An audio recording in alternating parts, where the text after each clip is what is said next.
Hey, it's Jeremy from OpticHouse.com. You know, as I sat down to start recording this video, sometimes I have something very clear in my mind that I specifically want to talk about. Sometimes I just freestyle and make it up and ramble. A lot of times I'll watch the drawing video before I start recording what I'm going to say, and I just sort of look at it, see if anything occurs to me, if there's anything about drawing that page that I remember. I double check and see if I wrote down any notes for myself about topics to speak on that I was thinking about at the time that I drew it. In this case, when I sat down to start watching the video again, I found it incredibly hard to focus. I was just so scatterbrained. I had to actually force myself. I said, sit, focus, pay attention to what you're looking at. Just trying to getting my mind to relax and open up to what I was looking at, to see what it made me think about. Because that's really how I do these videos. I just look at what I've drawn in the past and I say, what do I think about this? What do I feel in the moment? What do I remember of the past? And the fact that I'm so scatterbrained, I know why. The reason why is because I'm not getting enough sleep and I'm not getting enough exercise. I'm not a health nut, but I do take effort to take good care of myself. And I think that all creative people should, because if you don't maintain your health, then you're not going to be in good enough shape to do anything creative. It's really hard to be creative when you feel shitty. It's hard to be creative no matter what, but when you are not feeling your best, it's really, really hard. And over the past few months, I've been getting less and less sleep. I haven't been sticking to my normal exercise routine. And, I've been a little bit stressed about how productive I've been lately. That's nothing new under the sun. Every creative person stresses about productivity. Nobody just says, "Oh, I'm super productive. I don't worry about anything." That's a very rare bird. And I guess this thing is a reminder to you to take care of yourself. Because when I'm not taking care of myself as well as I should be, I know it. And I've known that I haven't been, and I can feel the difference now. So, it's funny, just a little while before sitting down to do this, to record the audio for this, I worked out for the first time in a couple of days. And I may not end up having time to draw tonight, but I know that I needed to get a good workout in because the workout and the sleep are all connected. If I don't get a good workout in, I don't sleep well. I have trouble falling asleep, but then I'm exhausted the next day because I haven't gotten enough. So it's a twofer.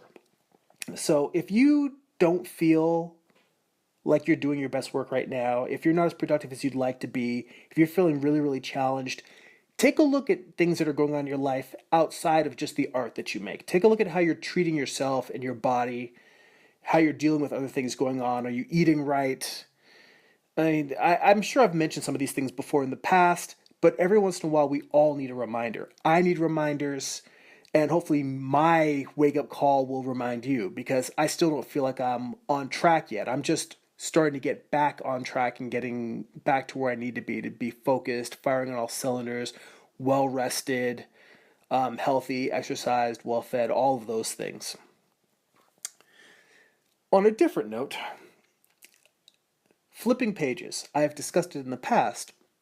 However, I have to give props to one of my coworkers, Paulo, because we were talking about art techniques at work, myself and a couple of other illustrators, designers at my day job. And, we were talking about the whole flipping technique and me, drawing on vellum. The whole point of it is that's a trick that the old masters used to use, looking at the reflection of their drawings or paintings, and then they could see mistakes, flaws that they just wouldn't pick up, because it's kind of the same thing as, trying to proofread your own work. For some reason, you can't see your own typos. No matter how much you try and try and try, there's always things that are going to slip by because your mind sees what it wants to see, and it just sees it as correct. It doesn't even perceive the mistake. So there's no way for you to catch it. Flipping your drawings is a lot like that. And again, it's something that I know I've brought up. That's another topic I've brought up in videos multiple times. But Here's what's new. When I am at comic conventions, I'm usually doing sketches for people on cardstock paper, or I'm doing them on a sketch cover. I have Morningstar comics in every comic. The back page of it, it's a matte cardstock, so I can do sketch covers on those actual comics. Those drawings, because I'm not drawing on vellum and doing the detailed layouts I do here, they're not flipped. Consequently, I am grateful for everyone that is happy with the sketches I do for the conventions. I stand by my work and I always try to do my best. I personally never feel like my convention sketches are as good as I would like them to be. I don't feel like they're as good as the work that I do when I'm at my drawing table. Part of that is the distraction of trying to draw while you're talking to a bunch of people, while there's crowds around, people hanging out. Part of it is honestly also not being able to flip my drawings. I really do think, I've been doing it for so many years and I see the difference when I don't do it. And here's where the light bulb went off. Paulo mentioned that he had a little small pocket mirror that he keeps with him so he can look at the reflections of his drawings. And I thought to myself, duh. I've been doing all this, flipping my drawings, originally doing it on the Lightbox years ago, and then, for the past few years doing it on vellum. But it never once in my wildest dreams occurred to me to simply go back to the tricks of the old masters, to simply take a mirror, a small mirror, and hold it up to my drawings and look at mistakes. So, I got on Amazon and ordered a small, cheap mirror. A small, I think it's a 6x9 mirror. It's around the size of a comic book page.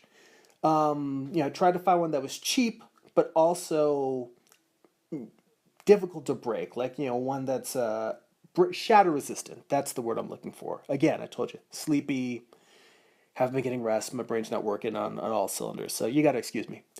But anyway, yeah, so I was looking for a small shatterproof mirror because putting it into my convention gear, all that shit gets really beat up. So I wanted to make sure that it wouldn't get, smashed and I have all this broken glass in my bag. Or I get stopped at TSA and they're like, you're trying to carry hundreds of tiny little knives in your bag. We're going to have to drag you in back and cavity search you. I would not prefer that. So anyway, yeah, I ordered a shatterproof mirror, and I'm going to take that with me to my next convention and see if using that and holding that up to the sketches and sketch covers I do at conventions helps me do better work. And if it does or it doesn't, you're going to hear about one way or the other because I'm going to mention it in another video.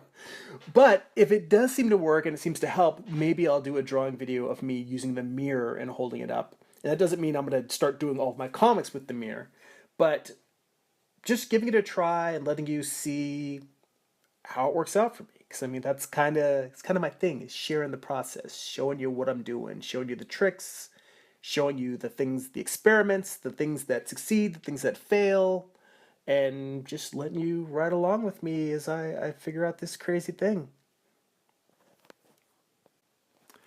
That's it for now. Check out my website, optichouse.com. If you enjoy these videos, please share them.